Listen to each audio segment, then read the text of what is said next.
ഇന്നും ഒഴിവാക്കിയിട്ടില്ല, എഴുതിയിട്ടുള്ള ആളുകളുടെ കൂട്ടത്തിലില്ല എന്ന് ചില ആളുകളൊക്കെ വിളിച്ചു പറയുന്നത് തുടങ്ങിയിട്ടുണ്ട്. എവിടുന്നായി പോയത്? ഇസ്ലാമീ പ്രസ്ഥാനത്തിന്റെ ആശയത്തിലേക്ക്, തൗഹീദി ആശയത്തിലേക്ക് കടന്നു വന്നിട്ടുള്ള മതപരമായ ചൂഷണത്തിന്റെ, ആത്മീയമായ ചൂഷണത്തിന്റെ ഒരു മേഖലയാണിത്. നിങ്ങൾക്കറിയാവുന്നതല്ല ഈ വിഷയം, ഞാൻ വിശദീകരിക്കണമല്ലോ. ഇത്തരത്തിൽ തൗഹീദി പ്രബോധന പ്രവർത്തന രംഗത്ത് ഏകനായ പടച്ചതമ്പുരാനെ മാത്രം ആരാധിക്കുന്ന വിഷയത്തിൽ പ്രവാചകൻ സ്വല്ലല്ലാഹു അലൈഹി വസല്ലമയുടെ ശേഷിച്ചെന്ന പേരിൽ ഒരു സ്ത്രീയുടെ മുടിക്കത്തിന് പിന്നാലെ പോകുന്ന അവിയാദാസികരായ ആളുകൾ, മറ്റു ചില ആളുകൾ ശക്തികളായ ആളുകൾക്ക് പ്രതിഫലമുണ്ടെന്ന് പറഞ്ഞിട്ട് ആളുകളുടെ മനസ്സിലേക്ക് വസുവാസമുള്ള ഏകദൈവാരാധനയ്ക്ക് വിരുദ്ധമായ വിശ്വാസങ്ങളെ അടിച്ചു കയറ്റാൻ വേണ്ടിയിട്ട് ചില ഗവേഷണ ആളുകൾ ശ്രമിച്ചുകൊണ്ടിരിക്കുകയാണ്. എത്രമാത്രം അപകടകരമാണ് ഈ വാദങ്ങളെന്ന് നിങ്ങൾ മേൽക്കൊണ്ടേ പരിശോധിക്കാൻ തയ്യാറാകണം. എവിടെയാണിത്?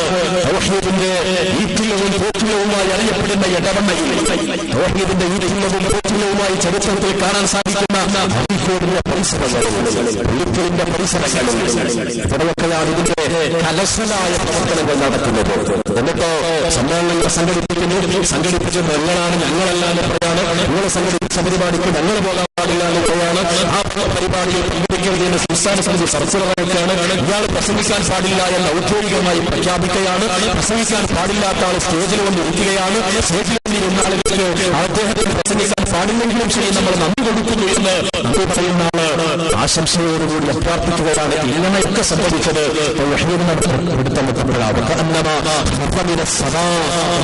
പറഞ്ഞില്ലേ, പ്രതിവള്ളി പോയാൽ പിന്നെ എങ്ങനെത്താ പോകാനൊന്നുണ്ടാവില്ല, എങ്ങനെത്താ പോകാനൊന്നുണ്ടാവില്ല. ഭാരത സർവീസിന്റെ സംസ്കൃതകാരന്റെ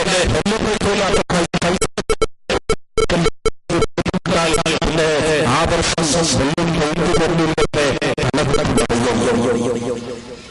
അതുകൊണ്ട് സുഹൃത്തുക്കളെ, മതമെന്ന് പറയുമ്പോ ആ മതത്തിന്റെ അടിസ്ഥാനം ഏകദൈവാരാധനയാണ്. മതത്തിന്റെ അടിസ്ഥാനം പടച്ചതമ്പുരാനിലേക്ക് ചൂഷണമില്ലാതെ പ്രാർത്ഥനയോടെ ക്രമീകരിക്കുക എന്നതാണ്. എന്നിട്ട് അവസാനം സ്ത്രീകുമാർ ജമാഅത്തിനെ കുറിച്ച് പറയുന്ന സാധാരണയായി അഹ്ലുസുന്നത്ത് വൽ ജമാഅത്തിന്റെ സുന്നി പ്രസ്ഥാനക്കാരായ ആളുകൾ, അഹ്ലുസുന്നത്ത് അല്ലെങ്കിലും സുന്നി പ്രസ്ഥാനക്കാരായ ആളുകളെ പറയാറുണ്ട്, ഖദീജ റളിയല്ലാഹു അൻഹ പോയതിന് തെളിവുണ്ടോ, ഖദീജ റളിയല്ലാഹു അൻഹ പോയതിന് തെളിവുണ്ടോ എന്നൊക്കെ ഓരോരുത്തരെയും പേര് വിളിച്ചു ചോദിക്കാറുണ്ട്.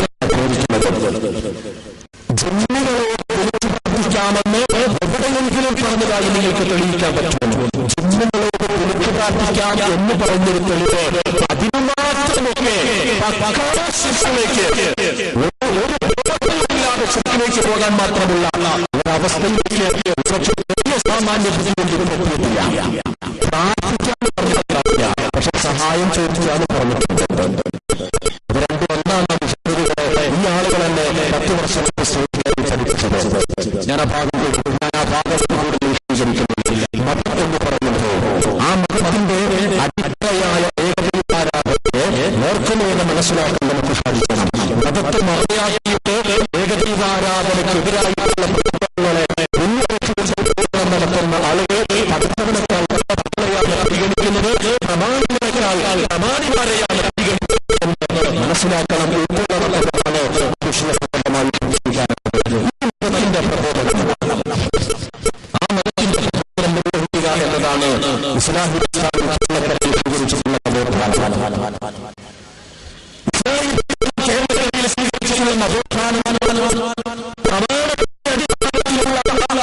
ജനങ്ങളിലേക്ക് ഇസ്ലാമിനെ ആ ഇസ്ലാമിന്റെ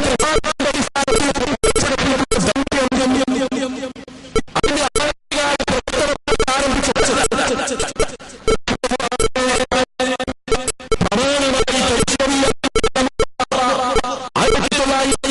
കാലഘട്ടത്തിൽ കേരളത്തിലുണ്ടായിരുന്നില്ല എന്നറിയാം.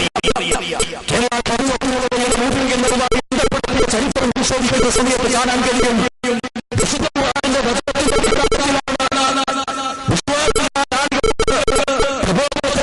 നിർവഹിക്കാൻ വേണ്ടി ഒരു കൂട്ടായ്മ എന്ന് പറഞ്ഞത് പൂർത്തീകരായിട്ടുള്ള ആളുകൾ എന്ന് നമുക്ക് മനസ്സിലാക്കി. അങ്ങനെയുള്ള കേരളത്തിലെ മുസ്ലിങ്ങളെ നവോത്ഥാന പ്രവർത്തനങ്ങളിലൂടെ വിശുദ്ധ ഖുർആന്റെ സ്ഥാപനത്തോടൊപ്പം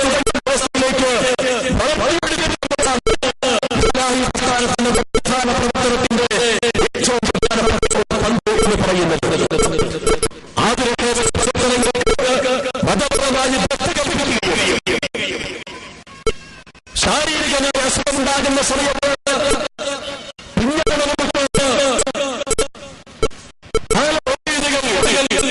തുടങ്ങിയിട്ടുള്ള അന്ധവിശ്വാസങ്ങളിലേക്ക് ആളുകളെ കൊണ്ടുപോകുന്ന സമൂഹത്തെ ആകാശം മുട്ടേ നിൽക്കുന്ന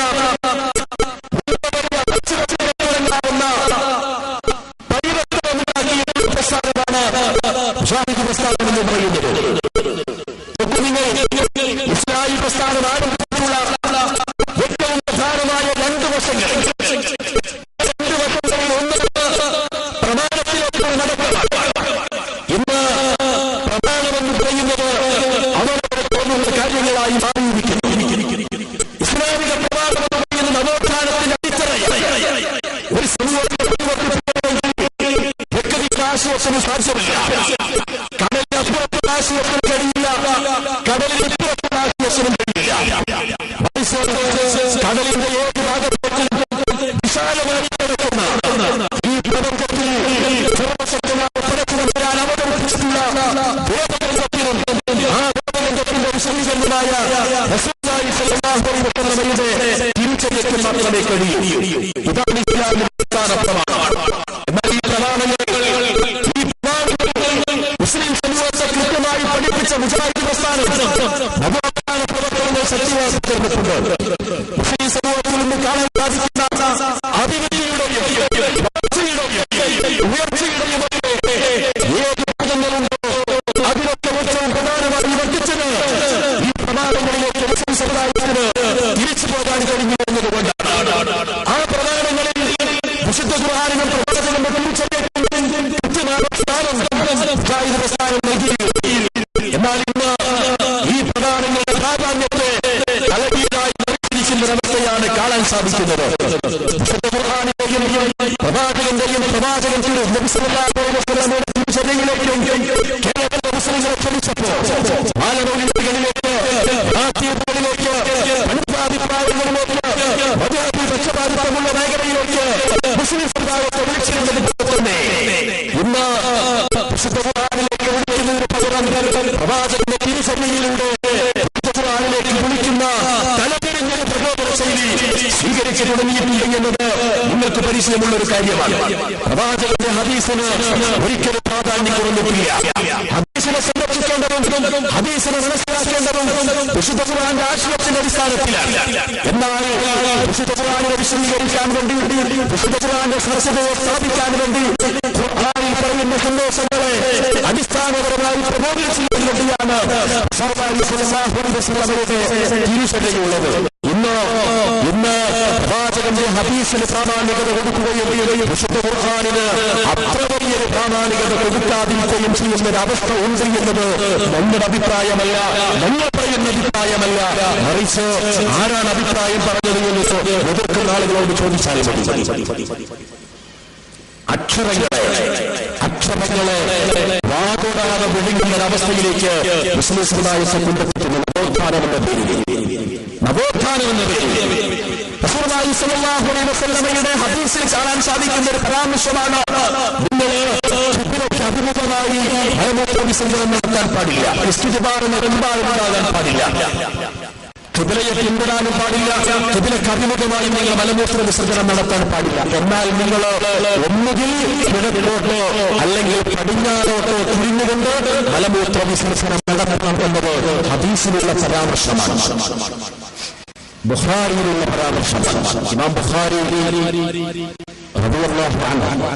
മുസ്ലിം സമൂഹത്തിൽ വിശുദ്ധ ഖുർആൻ കഴിഞ്ഞാൽ പിന്നീട് പ്രവാചകന്റെ ഹദീസ് സംരക്ഷണത്തിൽ 1ാം സ്ഥാനത്ത് നിൽക്കുന്നത് ഇമാം ബുഖാരിയുടെ ഗ്രന്ഥമാണ്. പക്ഷെ ആ ഇമാം ബുഖാരിയിൽ ഇവരൊരു പരാമർശമുണ്ട്. ആ പരാമർശം സഹീഹാണ്, സത്യസന്ധമായതാണ്.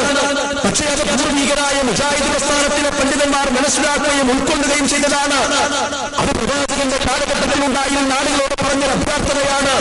അതുകൊണ്ട് മുജാഹിദുകളായ ആളുകളോട് മനസ്സിലാക്കുകയും മുജാഹിദുകളായ ആളുകളോട് നിങ്ങൾ ഒന്നുകിൽ പടിഞ്ഞാറോട്ടോ അല്ലെങ്കിൽ കിഴക്കോട്ടോ മലമൂത്ര വിസർജനം നടത്തുക എന്ന ഹദീസിന്റെ അടിസ്ഥാനത്തിൽ മുജാഹിദ് പണ്ഡിതന്മാർ വിശദീകരിച്ചു കൊടുത്തിട്ടില്ല. എന്തുകൊണ്ട് വിശദീകരിച്ചില്ല? റസൂലുള്ളാഹി സ്വല്ലല്ലാഹു അലൈഹി വസല്ലം ആ ഹദീസ് പറഞ്ഞത് ആ കാലഘട്ടത്തിലുണ്ടായിരുന്ന ആളുകളുമായി ബന്ധപ്പെടുത്തിയാണ്. അവിടെ പടിഞ്ഞാറോട്ടും കിഴക്കോട്ടും തിരിഞ്ഞുകൊണ്ട് മലമൂത്ര വിസർജനം നടത്തിയാൽ ത്രിപുരയെ അഭിമുഖീകരിച്ചോ ത്രിപുരയെ പിന്നിട്ടോ ഒരിക്കലുമാവുകയില്ല. അതുകൊണ്ടാണ് അങ്ങനെ ഒരു പരാമർശമുണ്ടായത്. ആ പരാമർശമാണ് ഹദീസിൽ രേഖപ്പെടുത്തിയത് എന്ന് നമുക്ക് മനസ്സിലാക്കാൻ കഴിയും. ഇങ്ങനെ വേർതിരിച്ച് മനസ്സിലാക്കുകയും ഹദീസിന്റെ ആശയത്തെ ഉൾക്കൊള്ളുകയും ആ ഹദീസിന്റെ പ്രാമാണികതയും അതിന്റെ വസ്തുതയും കേരളക്കരയിലെ ജനങ്ങളോട് വളരെ കൃത്യമായി വളരെ വ്യവസ്ഥാപിതമായി മുജാഹിദ് പ്രസ്ഥാനം പ്രബോധനം ചെയ്യുകയും നവോത്ഥാനത്തെ മുന്നോട്ട് കൊണ്ടുപോവുകയും ചെയ്തിട്ടുണ്ട്. ഇന്ന് അക്ഷരങ്ങളെ തിരിച്ചും മറിച്ചും നോക്കാതെ ജനസമൂഹത്തിലേക്ക് അവതരിപ്പിക്കുന്ന അക്ഷരപൂജയാണ് പലപ്പോഴായി കാണുന്നത് എന്നതാണ് നമുക്ക് മനസ്സിലാക്കാൻ കഴിയുന്നത്. അവിടങ്ങളിൽ നവോത്ഥാനത്തിന്റെ ഏറ്റവും പ്രധാനമായ കൈവഴി എന്ന് പറയുന്നത് മനുഷ്യന്റെ ബുദ്ധിയോട് സംസാരിച്ചിട്ടായിരുന്നു നവോത്ഥാനം മുന്നോട്ട് കൊണ്ടുപോയത് എന്നതാണ്. മനുഷ്യന്റെ ബുദ്ധിയോട് സംസാരിച്ചിട്ട് നിങ്ങൾക്കറിയാം, പാലക്കാട് പാറയിലും അറബി കോളേജിലാണ് MP അബ്ദുറഹ്മാൻ മൗലവി പഠിപ്പിച്ചത്. കേരള മുജാഹിദിന്റെ വളരെ കാലം ജനറൽ സെക്രട്ടറിയായിരുന്ന മുഹമ്മദ് മൗലവി അദ്ദേഹം പഠിച്ചത് വാഴക്കാട് ദാറുൽ ഉലൂം അറബി കോളേജിലാണ്. ആ വാഴക്കാട് ദാറുൽ ഉലൂം അറബി കോളേജിൽ ഒരുപാട് പണ്ഡിതന്മാർക്ക് ജന്മം നൽകിയിട്ടുള്ള കേരളക്കരയിലെ തലയെടുപ്പുള്ള ആദ്യത്തെ അറബി കോളേജാണ് വാഴക്കാട് ദാറുൽ ഉലൂം അറബി കോളേജ്. നവോത്ഥാന പ്രവർത്തനത്തിന്റെ ചുടാവിളക്കായി നിലകൊള്ളുന്ന